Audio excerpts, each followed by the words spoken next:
बिस्मिल्लाहिर्रहमानिर्रहीम। कागज़ी क़यामत।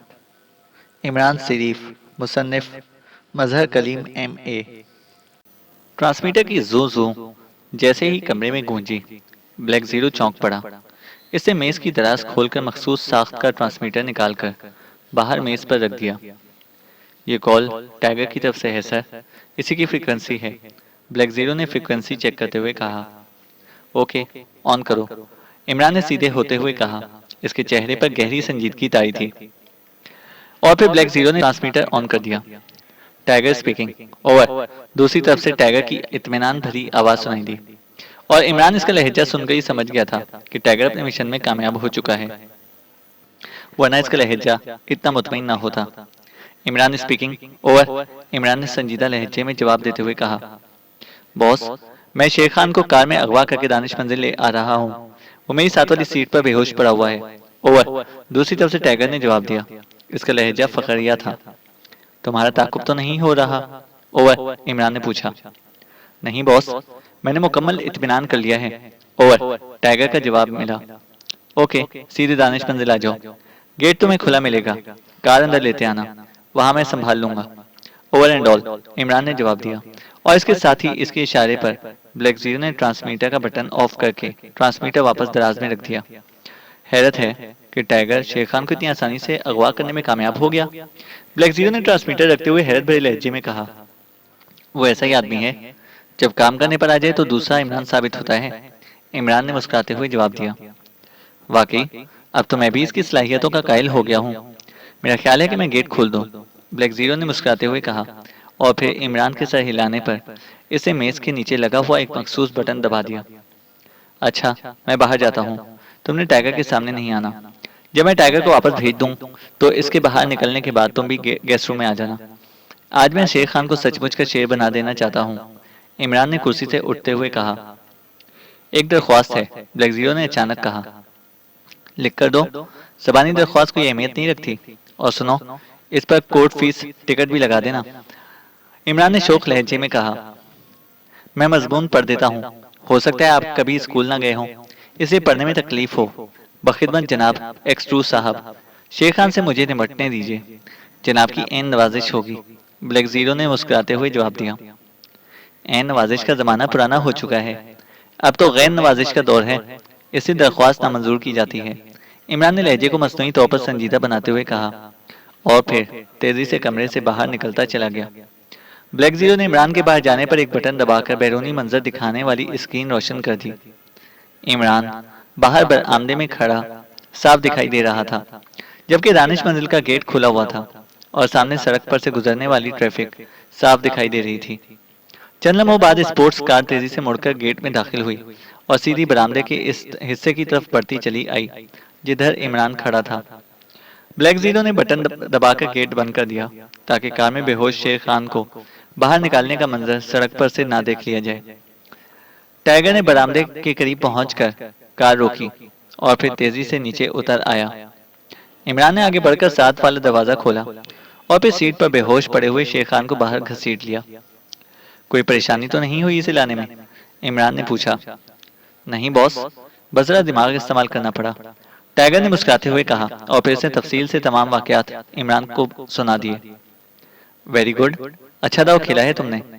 अब तुम वापस जाओ और सुनो, यहाँ से निकलने से पहले कार की नंबर प्लेट और कलर तब्दील कर लेना और जितनी जल्द हो सके इस मेकअप से भी छुटकारा हासिल कर लो, क्योंकि शेर खान के साथी भूखे भेड़ियों की तरह पूरे शहर में तुम्हें ढूंढते फिर रहे होंगे।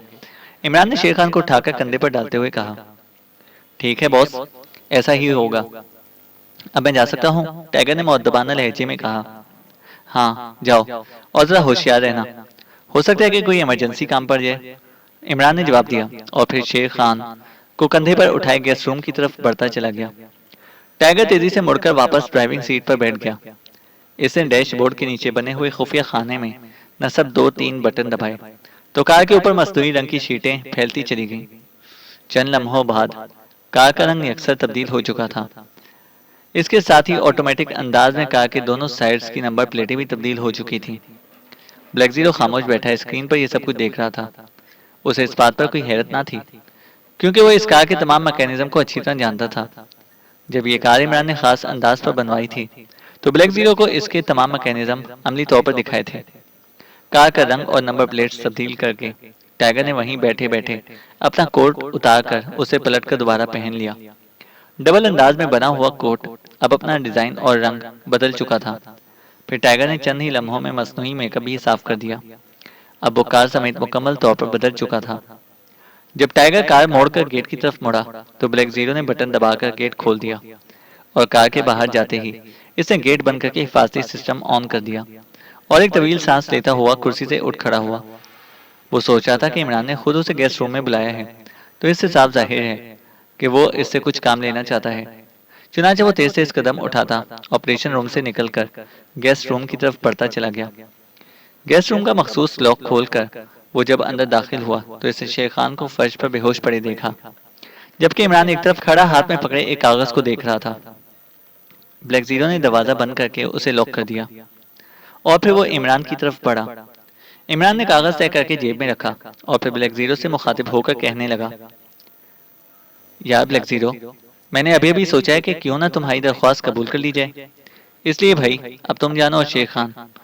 इमरान ने दीवार से पुष्ट लगाते हुए कहा, बहुत बहुत शुक्रिया। आप देखना कि मैं कितनी जल्दी इसे भेड़ खान बना देता हूँ।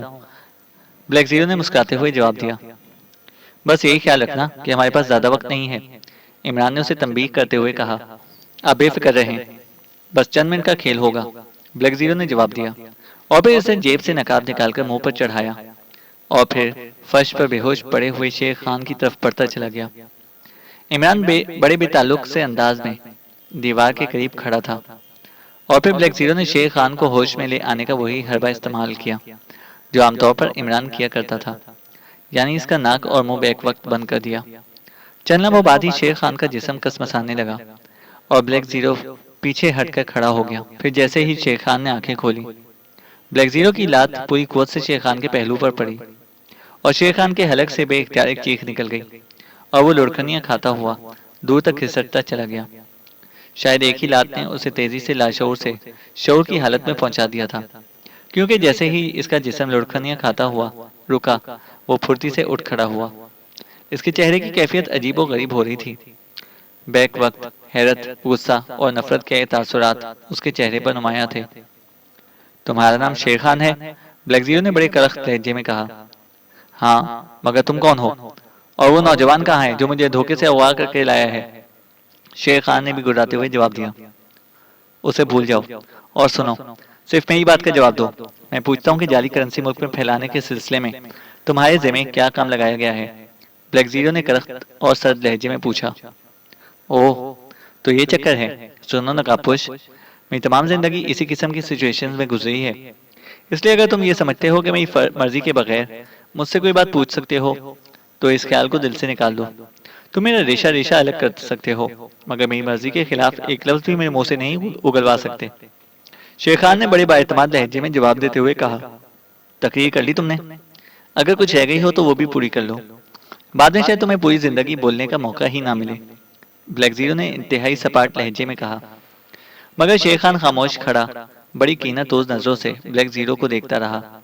इसके आसाब तने हुए थे और वह किसी भी मुमकिन खतरे से निपटने के लिए पूरी तरह तैयार नजर आ रहा था। ब्लैक जीरो नकाब में से झांकती हुई आंखों से चंद लम्हे बड़े गौर से सामने खड़े शेर खान को देखता रहा। फिर इसने बड़े लापरवाह अंदाज से कंधे झटकते हुए कहा, ओके, अगर तुम नहीं बताते तो ना सही, मैं ही मूछें नीचे कर लेता हूँ। ब्लैक जीरो ने बड़े लापरवाह अंदाज में कहा और फिर वापस मुड़ा। इसके इस रद्दे अमल ने शेर खान को हैरत से बुत बना दिया।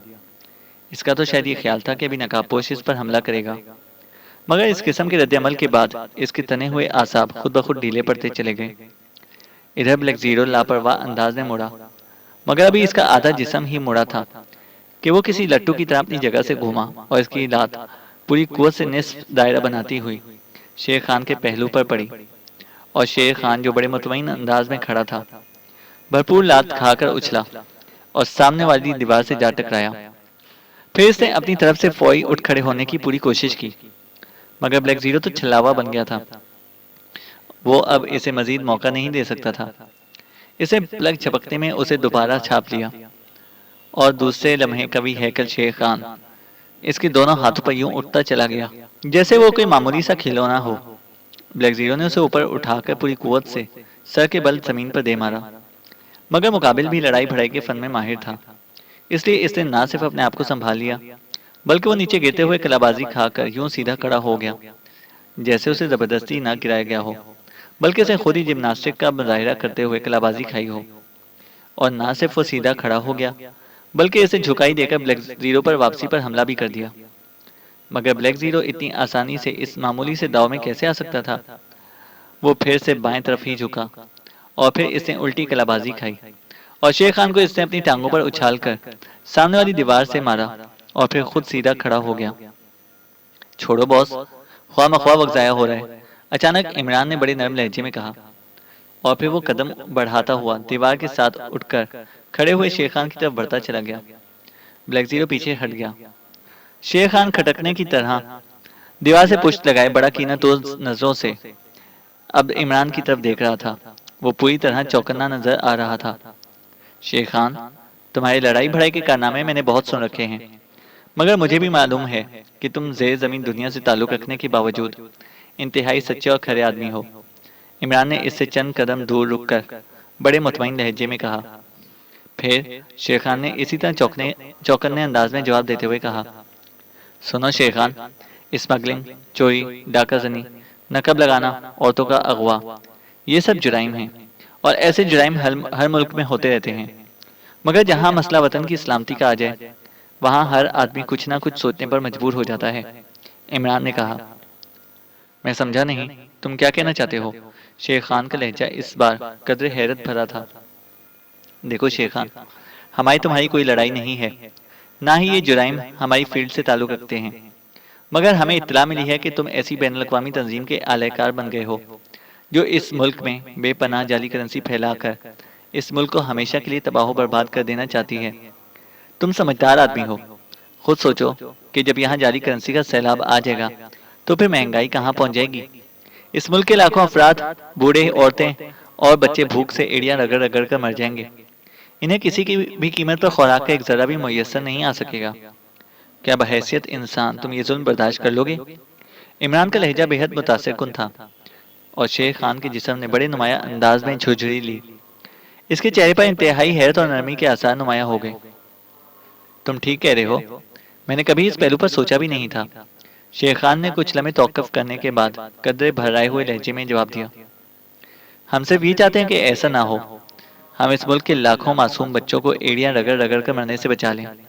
इस मुल्क को हमेशा के लिए तबाह बर्बाद होने से बचा लें। इमरान ने इसकी जज्बात को मजीद उभारते हुए कहा। ठीक है, मैं तुमसे ताउन करने पर तैयार हूँ। मुझे बताओ कि तुम क्या चाहते हो?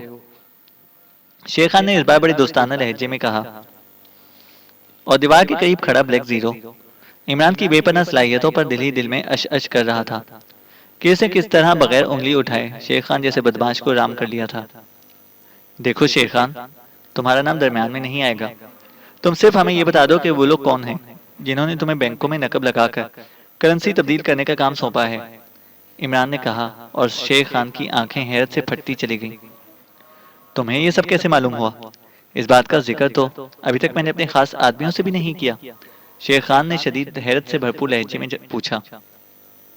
तुम्हारी जेबों की तलाशी के दौरान ये कागज मिला था, इससे हमें सब कुछ मालूम हो गया है।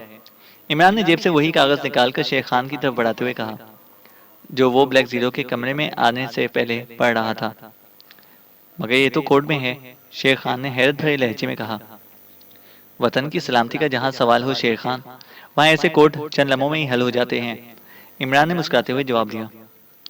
यकीनन तुम खतरनाक हद तक ज़हीन आदमी हो, वरना ये कोड इतनी आसानी से समझ में ना आने वाला था। शेर खान ने कागज वापस जेब में रखते हुए कहा।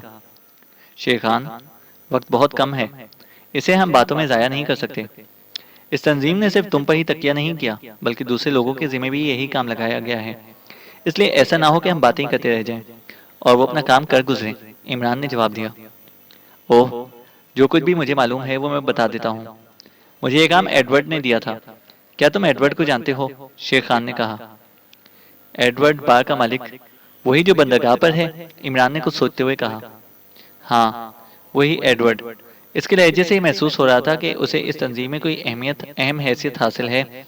शेर खान ने जवाब दिया, ठीक है, तुम एडवर्ड को फ़ोन करो कि मेरा एक आदमी कुछ मज़ीद तफसीलात तय करने तुम्हारे पास आ रहा है। इमरान ने कहा और फिर इससे पास वाली दीवार की एक मखसूस जगह पर हाथ फेरा तो दीवार के दरमियान में एक छोटी सी अलमारी नमूदार हो गई। अलमारी के अंदर एक टेलीफोन सेट मौजूद था। क्या नंबर है इसका? इमरान ने रिसीवर उठाते हुए पूछा। 7241। शेर खान ने जवाब दिया और इमरान की उंगली तेजी से डायल पर घूमने लगी। चंद ही लम्हों के बाद दूसरी तरफ से घंटी की आवाज सुनाई दी। फिर रिसीवर उठाने की आवाज सुनाई दी और इमरान ने रिसीवर शेर खान की तरफ बढ़ा दिया। शेर खान बोल रहा हूँ, एडवर्ड से बात कराओ। शेर खान ने बड़े तहकमाना लहजे में कहा। बॉस इस वक्त एक लड़की के साथ अपनी ख्वाबगाह में है। दूसरी तरफ से आवाज सुनाई दी। इमरान चौके रिसीवर के बिल्कुल करीब था, इसलिए वो दूसरी तरफ से आने वाली आवाज बखूबी सुन रहा था। ख्वाबगाह का दरवाजा बंद कर दो, लड़की गायब हो जाएगी। शेर खान ने बड़े मुतमईन लहजे में कहा। बेहतर, चंद लम्हे तौकफ कीजिए, बॉस से बात कराता हूँ। दूसरी तरफ से कहा गया और इमरान समझ गया कि ये सब कोड है। वो सोच रहा था कि अच्छा हुआ इसे शेर खान को रिसीवर पकड़ा दिया, वरना एक लम्हे के लिए उसे ये ख्याल भी आया था कि वो खुद शेर खान के लहजे में एडवर्ड से बात कर ले। Hello, Edward speaking. शेर खान, क्या बात है? एक भराई हुई आवाज सुनाई दी। एडवर्ड, एक अहम मसला पेश आ गया है, कुछ मजीद तफसीलात तय करनी होंगी। मेरा एक आदमी थोड़ी देर बाद तुम्हारे पास आएगा, इससे तफसीलात तय कर लेना। शेर खान ने कहा। कैसी तफसीलात और कैसा मसला? वजाहत करो, एडवर्ड ने चौंकते हुए कहा। दरअसल बात यह है कि मैंने टारगेट्स की तफसीलात के लिए अपने आदमी भेजे थे। मुझे रिपोर्ट मिली है कि उन्हें जो नक्शे मुहैया किए गए हैं वो गलत है। इस तरह तो तमाम मिशन फेल हो जाएगा। इन नक्शों की दुरुस्तगी जरूरी है। शेर खान ने फौरन ही जवाब दिया और इमरान शेर खान की जहानत की दिल ही दिल में दाद देने लगा, जिसने बात बड़ी जहानत से संभाल ली थी। अब इमरान को यह भी इत्मीनान हो गया था कि शेर खान वाकई सच्चे दिल से ताउन पर आमादा हो चुका है। ओह, ये कैसे हो सकता है? नक्शे तो बड़ी छानबीन के बाद तैयार कराए गए थे। एडवर्ड की तशवीश से भरी हुई आवाज सुनाई दी। कहीं ना कहीं कोई गलती जरूर हुई है, इसलिए तो मैं आदमी भेज रहा हूँ ताकि सब काम तसल्ली बख्श तौर पर हो सके। शेर खान ने जवाब देते हुए कहा। मगर तुम खुद क्यों नहीं आते? एडवर्ड ने पूछा। देखो एडवर्ड, मैं बड़े मुनज़्ज़म तरीके से काम करता हूँ, इसलिए मैंने ऐसे कामों के लिए माहिर रखे हुए हैं। जो आदमी मैं तुम्हारे पास भेज रहा हूँ वो इस काम का माहिर है, वो ज़्यादा आसानी से सारी तफसीलात तय कर सकता है। शेर खान ने जवाब दिया। ओके, भेज दो, मैं इसका इंतजार करूंगा। एडवर्ड ने तवील सांस लेते हुए जवाब दिया। वो आदमी कोड में सुर्ख नक्शा कहेगा। शेर खान ने खुद ही कोड भी तय कर लिया।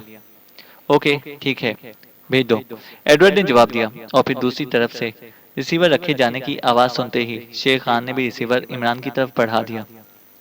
क्या तुम खुद एडवर्ड के पास जाओगे? शेर खान ने इमरान से पूछा, जो रिसीवर रखकर अलमारी बंद कर रहा था। जाहिर है मुझे जाना ही होगा, इमरान ने जवाब दिया। ओके, मगर ख्याल रखना कि वो बेहद चालाक और यार आदमी है। जरा भी मशकूक हो गया तो तुम्हारा वहां से जिंदा बच निकलना नामुमकिन हो जाएगा। शेर खान ने उसे समझाते हुए कहा। इस बात की तुम फिक्र ना करो, मसला भी नक्शों का है, इमरान ने उलझे हुए लहजे में कहा। यह कोई मसला नहीं, नक्शे मेरी बार में मौजूद हैं, मैं वहां से तुम्हारे हवाले कर सकता हूँ। शेर खान ने इमरान कहा और इमरान ने सर हिला दिया। ठीक है, आओ मेरे साथ, पहले तुम्हारी बार में चलते हैं। और फिर वो दरवाजे की तरफ बढ़ता चला गया। जाहिर है शेर खान इसके पीछे था। नकाबपोश ने तेजी से एक बटन दबाया तो मशीन के ऊपर मौजूद छोटी सी स्क्रीन रोशनी की लहरें कूदने लगी। फिर चंद लम्हों बाद वहां एक और नकाबपोश की तस्वीर उभर आई। इस नकाबपोश के सीने पर स्याह रंग में नौ का हिस्सा बना हुआ था। चीफ बॉस, 3 मशकूक औरतें हेडक्वार्टर पहुंच चुकी हैं, बटन दबाने वाले नकाबपोश ने मौदबाना लहजे में कहा। पूरी रिपोर्ट दो, ये औरतें कौन हैं और कैसे मशकूक हुई? चीफ बॉस ने तहकमाना लहजे में पूछा। चीफ बॉस, हस्बे मामूल एयरपोर्ट पर निगरानी हो रही थी कि तीनों औरतें एक जहाज से उतरी। ये तीनों जिनीवा से आई थीं। तीनों अलग अलग कौमियत की थीं, मगर इसके बावजूद यूं इकट्ठी हो गईं और बातचीत कर रही थीं जैसे एक ही मुल्क की हों। इस पर 07 इनकी तरफ मशकूक हो गया। फिर इत्तेफाक से वो तीनों होटल आशीरी में जा ठहरी, जहां 07 ने फोन करके इन्हें स्पेशल रूम में ठहराने का हुक्म दिया। चुनाचा इन्हें स्पेशल रूम में भेज दिया गया और 07 चेकिंग रूम पहुंच गया। जैसे ही ये औरतें कमरे में पहुंची, ट्रांसमीटर पर गायकर की मखसूस आवाज सुनाई दी। चुनाचा 07 ने विजन आई ऑन कर दिया। विजन आई से मालूम हुआ कि इनके पास इंतहाई जदीद तरीन गायकर मौजूद है, मगर इसके बावजूद उन्होंने ट्रांसमीटर को न छेड़ा और कुछ गैर फितरी सी गुफ्तगू करती रहीं। इसके बाद एक लड़की बाथरूम में गई। उसने वहां भी गायकर से ट्रांसमीटर चेक किया और ट्रांसमीटर चेक करने के बावजूद उसे ना छेड़ा। इससे 07 को मुकम्मल यकीन हो गया कि वो तीनों यकीनन मशकूक हैं। चुनाचा ट्रिपल सेक्शन को कॉल करके उन्हें हेडक्वार्टर पहुंचाने का हुक्म दे दिया गया ताकि इनकी मुकम्मल स्क्रीनिंग की जा सके। अब ये तीनों यहाँ मौजूद हैं। तीनों अभी तक बेहोश पड़ी हैं। मैंने सोचा कि आपको इनके बारे में इत्तला कर दूं और फिर इनकी स्क्रीनिंग करूं। हो सकता है कि आप खुद इनसे पूछगछ करना चाहें। ओवर, नकाबपोश ने तफसीली रिपोर्ट देते हुए कहा। हूँ, मामला वाकई मशकूक है। इनके सामान और कपड़ों की तलाशी ली गई है। ओवर, चीफ बॉस ने पूछा। यस बॉस, गायकर इन तीनों के पास है। इसके अलावा कुछ ऐसा सामान भी इनसे बरामद हुआ है जो इंतहाई जदीद किस्म का है। और सबसे दिलचस्प बात यह है कि ये तीनों गायकर अलग-अलग मुल्कों के साख्ता हैं। एक लड़की जो कौमियत से शुगरान की है, इसका गायकर शुगरान मेड है। दूसरा रूसिया मेड और तीसरा एक्रीमिया मेड है। इसी तरह सामान भी मुख्तलिफ है। कुछ सामान इनके जूतों की एड़ियों से मिला है, कुछ इनके बैग्स के खुफिया खानों से। इनमें से एक ने मखसूस साख्त के आवेजे पहन कर रखे थे। इन आवेजों को चेक किया गया तो इनमें इंतहाई नफीस किस्म के ट्रांसमीटर फिट हैं। ओवर, नकाबपोश ने मजीद तफसीलात बताते हुए कहा। ओके, तुमने अच्छा किया कि मुझे इत्तला कर दी। ये औरतें यकीनन किसी मुल्क की सीक्रेट सर्विस से मुतालिक होंगी। इन्हें मेन स्क्रीनिंग रूम में पहुंचा दो। मैं वहीं पहुंच रहा हूँ। ओवर, चीफ बॉस ने कहा। मेन स्क्रीनिंग रूम में? बेहतर जनाब। ओवर, नकाबपोश ने चौंकते हुए पूछा। ओवर एंड ऑल, दूसरी तरफ से कहा गया और नकाबपोश ने बटन ऑफ कर दिया। फिर वो स्टूल से उठा और तेज से कदम उठाता कमरे के दरवाजे से बाहर निकलता चला गया। ये एक छोटी सी राहदारी थी। राहदारी के आखिर में एक और कमरे का दरवाजा था, जिसके बाहर दो मुसल्ला नकाबपोश खड़े पहरा दे रहे थे। नकाबपोश को आते देखकर उन्होंने दरवाजा खोल दिया और वो तेज तेज कदम उठाता कमरे में दाखिल हो गया। ये खासा वसी कमरा था, जिसमें मुख्तलिफ और अजीब किस्म की मशीनें नस्ब थीं। वहाँ 4 नकाबपोश मौजूद थे, मगर इनके नकाब सफ़ेद थे। कमरे के दरमियान में फर्श पर 3 अदद औरतें बेहोश पड़ी हुई थीं। ये मार्गरेट, काशाकी और मिस पॉचर थीं। इन औरतों को मेन स्क्रीनिंग रूम में पहुंचा दो। चीफ बॉस वहां खुद आ रहे हैं। नकाबपोश ने इन चारों से मुखातिब होते हुए कहा। बेहतर बॉस, इनमें से एक ने कहा और फिर इनमें से 3 नकाबपोशों ने आगे बढ़कर फर्श पर बेहोश पड़ी हुई औरतों को उठाकर कांधों पर लाद दिया। चौथे ने आगे बढ़कर एक मशीन पर मौजूद डायल को मखसूस अंदाज में घुमाया और फिर एक बटन दबा दिया। इस बटन के दबते ही मशीन में जिंदगी की लहर सी दौड़ गई और दूसरे लम्हे कमरे की शुमारी दीवार तेजी से दरमियान से फटती चली गई और नीचे जाती हुई सीढ़ियां साफ नजर आने लगीं। वो नकाबपोश इन तीनों को उठाए तेजी से सीढ़ियां उतरते चले गए, जबकि सुर्ख नकाबपोश भी इनके पीछे ही सीढ़ियां उतरता चला गया। तकरीबन 40 सीढ़ियां उतरने के बाद वो एक छोटी सी राहदारी में पहुंचे, जिसके आखिर में एक बड़ा सा दरवाजा मौजूद था। सुर्ख नकाबपोश ने आगे बढ़कर इसका दरवाजा खोला और अंदर दाखिल हो गया। इसके बाद औरतों को भी अंदर ले आया गया। इस बड़े कमरे के दरमियान में शफाफ शीशे का एक बड़ा सा संदूक पड़ा हुआ था। इस संदूक में मुख्तलिफ रंगों की बेशुमार छोटी बड़ी तारें निकलकर करीब ही दीवार में नस्ब एक बहुत बड़ी मशीन से मुंसलिक थीं। इनमें से एक औरत को इसमें लिटा दो और बाकी 2 को साथ वाले बेड्स पर डालकर बांध दो। सुर्ख नकाबपोश ने हुक्म देते हुए कहा और एक नकाबपोश ने जिसके कंधे पर मिस पॉचर को उठाया हुआ था, आगे बढ़कर संदूक के कोने में लगा हुआ एक छोटा सा बटन दबा दिया। संदूक का ढक्कन खुद ब खुद उठता चला गया और इसने मिस पॉचर को इस संदूक के अंदर लिटाकर ढक्कन दोबारा बंद कर दिया, जबकि मार्गरेट और मिस काशाकी को करीब पड़े हुए लोहे के बेड पर लिटाकर चमड़े की पेटियों से बांध दिया। वो तीनों नकाबपोश फारिग होकर पीछे हटकर खड़े हो गए। तुम तीनों जा सकते हो, सुर्ख नकाबपोश ने इन तीनों से मुखातिब होकर कहा और वो तीनों खामोशी से मुड़कर दरवाजे से बाहर निकलते चले गए। सुर्ख नकाबपोश अब बगौर संदूक में लेटी हुई मिस पॉचर को देख रहा था कि अचानक सामने वाली दीवार एक तरफ हटती चली गई और एक कवि हैकल नकाबपोश अंदर दाखिल हुआ। इसके सीने पर 9 का हिस्सा बना हुआ था। इसने अंदर आकर बारी बारी गौर से इन तीनों को देखा और फिर वो सुर्ख नकाबपोश से मुखातिब हुआ। नंबर 2, ये तीनों औरतें वाकई सीक्रेट सर्विस से मुतालिक लगती हैं। तो मशीन ऑन करके पहले इसे होश में ले आओ, फिर मैं खुद ही इससे पूछगिछ करता हूँ, चीफ बॉस ने एक कुर्सी पर बैठते हुए कहा और नंबर 2 ने आगे बढ़कर मशीन के मुख्तलिफ बटन दबा दिए और बटन ऑन होते ही इस जहाजी साइज की मशीन पर लगे हुए बेशुमार छोटे बड़े मुख्तलिफ रंगों के बल्ब तेजी से जलने बुझने लगे और मशीन से घूं घूं की आवाजें निकलने लगी। नंबर 2 ने पीले रंग का बटन दबाया और फिर बटन के ऊपर लगी हुई मोट को हाथ से पकड़कर आहिस्ता आहिस्ता दाएं तरफ घुमाने लगा। मोट के घूमते ही संदूक में पड़ी हुई मिस बॉचर के जिस्म में कसमसाहट सी होने लगी और फिर चंद ही लम्हों बाद इसने आंखें खोल दी, मगर इसकी निगाहें चंद लम्हे एक जगह जमी रहीं। फिर आहिस्ता आहिस्ता इनमें शऊर की चमक उभरती चली आई। दोनों नकाबपोश उसे बगौर देख रहे थे। होश में आते ही मिस बॉचर ने तेजी से उठने की कोशिश की, मगर इसका जिस्म फड़फड़ाकर ही रह गया। यूं लगता था जैसे बावजूद कोशिश के वो अपने जिस्म को ज्यादा हरकत नहीं दे सकी। माइक मुझे दो और सबकॉन्शियस बटन ऑन कर दो। इसकी सुई नंबर 11 पर फिक्स कर दो, चीफ बॉस ने कहा। नंबर 11 तो बहुत बड़ी फ्रीक्वेंसी है, ऐसा ना हो कि इसका दिमाग ही फट जाए, नंबर 2 ने जवाब दिया। नहीं, ये सीक्रेट एजेंट बहुत ताकतवर जहन के मालिक होते हैं। नंबर 11 पर उम्मीद है कि ये अपने लाशोर को बैंक ना कर सकेंगे, वरना कम ताकत पर मुझे खतरा है कि अपना जहन बैंक करके हमें धोखा ना दे जाएं, चीफ ने जवाब दिया।